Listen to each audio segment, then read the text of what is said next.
Okay, market review. So, GBP/AUD, may scoring tayo, bias natin pataas. H1, pwede to. So, pwede dito. So, 300 pips, 320, or 370 pips. So, personally, ang gagawin ko dito, lagay ka muna ng alert dito since magkalapit lang yung dalawang mechanical lines natin. So, alert muna tayo sa GBP/AUD. Set alert. Although maganda yung niya. Risk reward. AUD USD. Wala tayong scoring pero pwede mo siyang hindi rin siya worth i-range play. So, Euro AUD, range play din.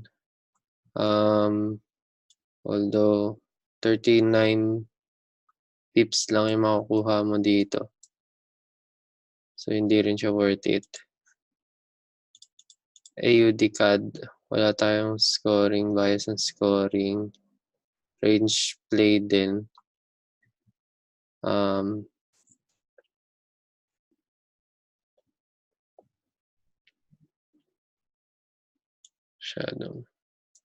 Masyadong opportunistic tong kung dito mo i-set. So, leave muna natin yan. AUDJPY.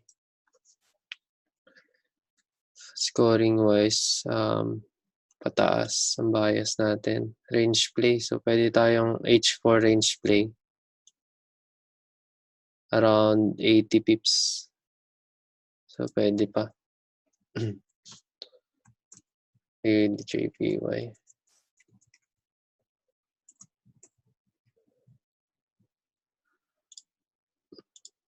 AUDNZD. NZD pataas. So, pataas yung bias natin. Range play din sa H1.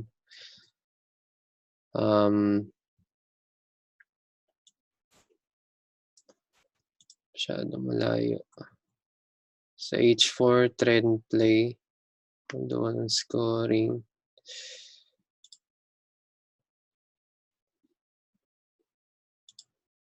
Pass muna tayo sa AUDNZD. CAD-JPY. Check natin. Trend play to si CAD-JPY. Pero yung hindi siya worth it na pasukan. 35 pips na lang.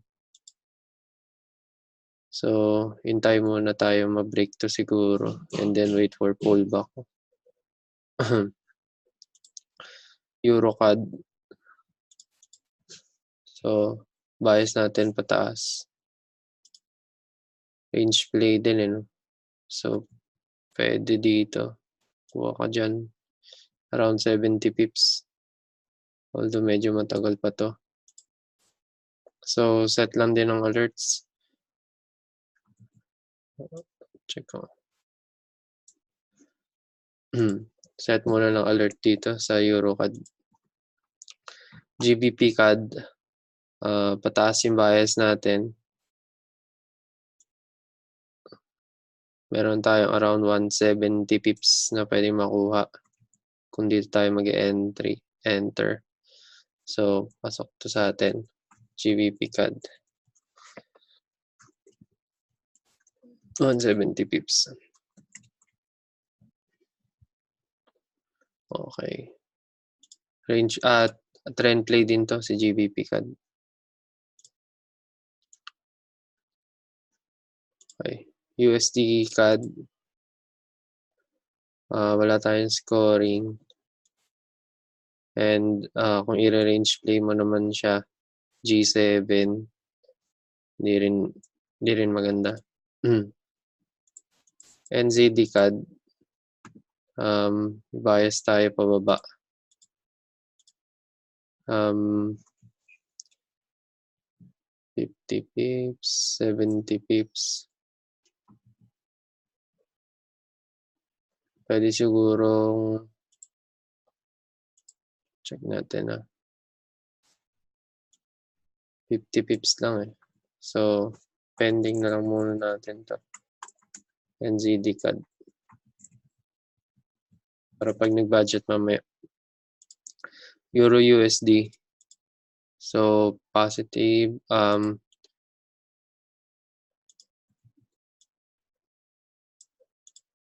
Pwede ito sa ano. Trend play. Kaya lang, logical TP natin, 24 pips na lang. So, hindi rin maganda. Euro GBP. Ito, ano to? Although, invalid yung H1 niya eh. H4, valid naman. Although, pag pinasukan mo 70 pips, pwede pa. 70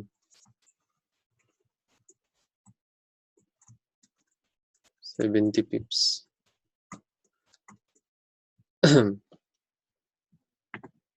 Euro JPY. Ano natin? Trend play to. 40 pips lang eh, no? Hindi worth it.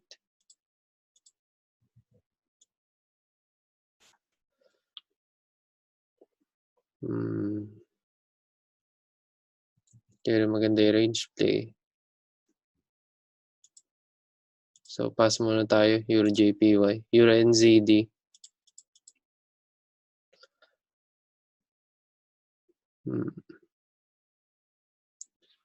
So, bago yung scoring yan. +4. Pwede. Range play. Dito, pwede ka pumulot dito. 120 pips. So, pwede ito. Euro NZD. Euro NZD. 120 pips. For range play. GBP USD. Ano din? Trend play. So, ganun din, ano? Set alerts muna tayo dito dahil magkalapit. Pwedeng set alert dito, set alert din dito. Tingnan natin kung paano magre-react. So, GBP, USD, set alert. Although, yung mga GBP, magaganda yung ano, risk reward, matataas. Okay. GBP, JPY. Same, trend play. Ganda na scoring. 160 pips. So, pwede din tayo mag-set ng alerts dito. So, dalawa na yan. So, GBP, JPY. Set alert. 160 pips. Ito, 170.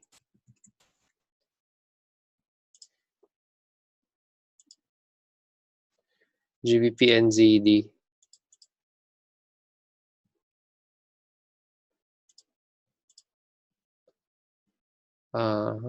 GBP, NZD.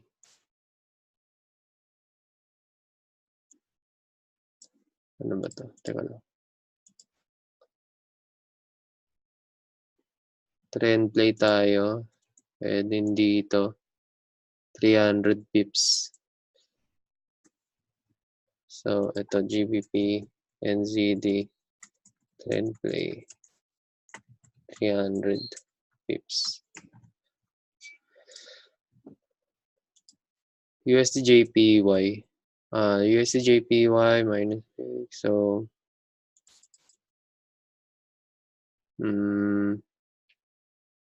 pwede ito trend play, kaya lang hindi siya worth it.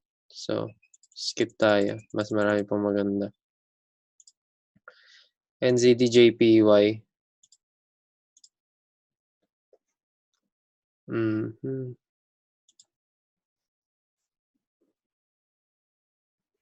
Valid naman.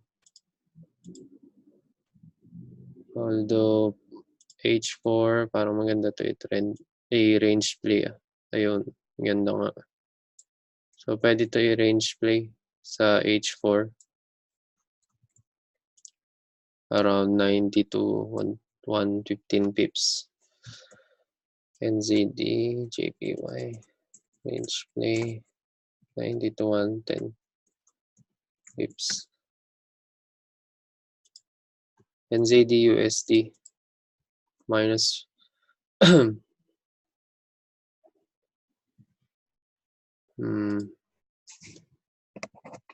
range play din pero walang bias. So, pass na lang muna dito sa NZD, USD. So, meron tayong 1, 2, 3, 4, 5, 6, 7, 8, 9, 10 na pwedeng paghati-hatiin. So, lahat ng GBP alerts muna. AUD, JPY. Range play. Dito. So, 80 to 90. So, pwede tayo mag-risk dito siguro ng 30 pips.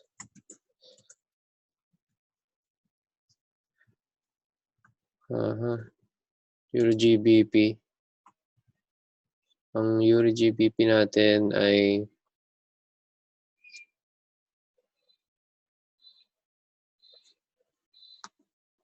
baba, trend play. Saan nakuha natin dito? 60 pips, 70 pips, Pwede kang kumuha dito around 80 to 90. Tapos SL mo na lang is ganun din, 30. Gawin natin 35 kasi medyo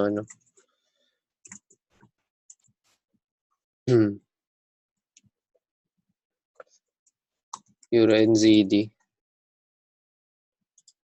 Euro NZD plus 4.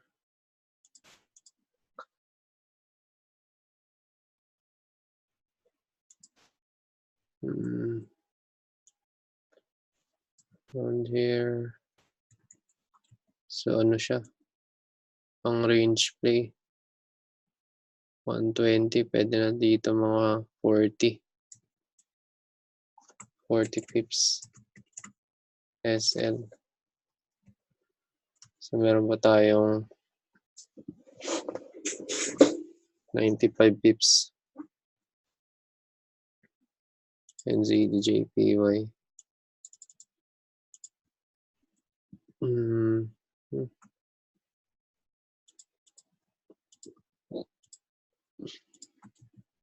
Dito.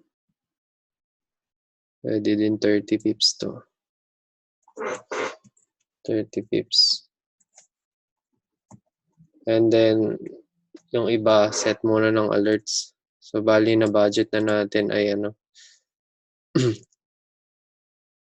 135 pips. Meron pa tayong available na 65 pips para dito sa mga alerts natin. Okay, so yun muna yung yung market review.